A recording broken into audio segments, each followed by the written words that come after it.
आप देख रहे हैं एयर न्यूज। कैसे एक राजनेता बने बृजभूषण शरण के ऊपर लगे टाडा बाबरी मस्जिद विध्वंस जैसे मामलों में खुद को निर्दोष साबित किया था, ये आपने हमारी पिछली 2 कड़ियों में जाना है। लेकिन इस बार उनके नाम जो इल्जाम लगे थे वो लगाए हैं देश के नामी अंतर्राष्ट्रीय खेलों में पदक जीतकर देश का नाम रोशन करने वाली हमारी देश की महिला खिलाड़ियों ने। महिला पहलवानों के खुलासे के बाद जब दिल्ली पुलिस ने उनकी नहीं सुनी तो इसके बाद उन्होंने जंतर मंतर पर इसके लिए धरना दिया। आखिरकार काफी संघर्ष के बाद माननीय उच्च न्यायालय की फटकार के बाद आखिरकार दिल्ली पुलिस ने 12 जुलाई 2023 को इस केस में अपनी चार्जशीट दायर की, जिसमें बृजभूषण शरण सिंह और विनोद तोमर को आरोपी बताया गया है। चार्जशीट में कुल 7 महिला पहलवानों की गवाही शामिल है, जिनमें से एक नाबालिग चार्जशीट में तस्वीरें, कॉल डिटेल, रिकॉर्ड फोन की लोकेशन और अन्य तकनीकी सबूत भी है। चार्जशीट के बाद बृजभूषण शरण सिंह और विनोद तोमर को दिल्ली के 30 हजारी कोर्ट में पेश किया गया।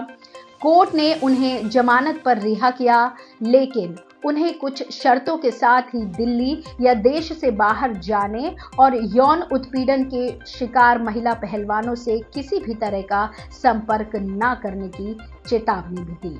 अगली सुनवाई 15 अगस्त 2023 को शुरू हुई, जिसमें पहलवानों की ओर से अपनी गवाही देने के लिए विनेश फोगाट, साक्षी मलिक, दिव्या ककरान, पूजा धंडा, रवि दहिया, अंजुम मौदगिल और एक नाबालिग पहलवान को कोर्ट में हाजिर होने का आदेश दिया गया। इनमें से कुछ ने अपने आरोपों में बयां करते हुए कहा कि बृजभूषण शरण सिंह ने उन्हें ट्रेनिंग कैंप, होटल, फ्लाइट और अन्य जगहों पर छेड़ा, धमकाया और उनका शोषण किया। उन्होंने कहा कि वे इसे डर और शर्म के कारण अब तक छुपा रहे थे, लेकिन अब वे इसके खिलाफ लड़ने के लिए तैयार हैं। अपने बचाव में बृजभूषण शरण सिंह और विनोद तोमर ने कहा कि ये सब आरोप झूठे और निराधार हैं। आगे उन्होंने कहा कि उन्होंने कभी भी किसी महिला पहलवान के साथ अश्लील या अनुचित व्यवहार नहीं किया है। उन्होंने ये भी कहा कि वे इस केस को राजनीतिक साजिश का हिस्सा मानते हैं, जिसका उद्देश्य उनकी राजनीतिक और सामाजिक छवि को खराब करना है। उन्होंने कहा कि वे इस केस को आगे न्यायालय में लड़ेंगे और अपनी बेगुनाही को साबित करेंगे। आपको बता दें कि इस केस की सुनवाई अभी भी जारी है और कोर्ट ने अगली तारीख 30 सितंबर 2023 को निर्धारित की थी। 30 सितंबर 2023 को कोर्ट में बृजभूषण शरण सिंह के खिलाफ यौन उत्पीड़न के मामले की फिर से सुनवाई हुई। इस दिन कोर्ट ने दोनों पक्षों की सुनी और चार्जशीट पर अपना फैसला सुरक्षित रखा।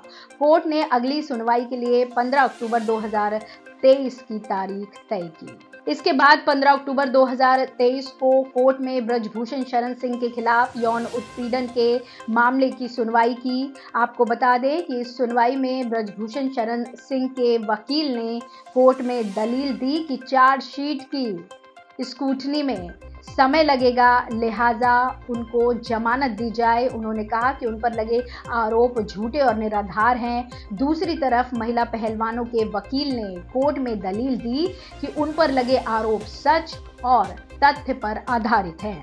उन्होंने कहा कि अपने आरोपों को सामने लाने के लिए तस्वीरें, कॉल डिटेल, रिकॉर्ड, फोन की लोकेशन और अन्य तकनीकी सबूत भी पेश किए हैं, जो बृजभूषण शरण सिंह के अपराध को सिद्ध करते हैं।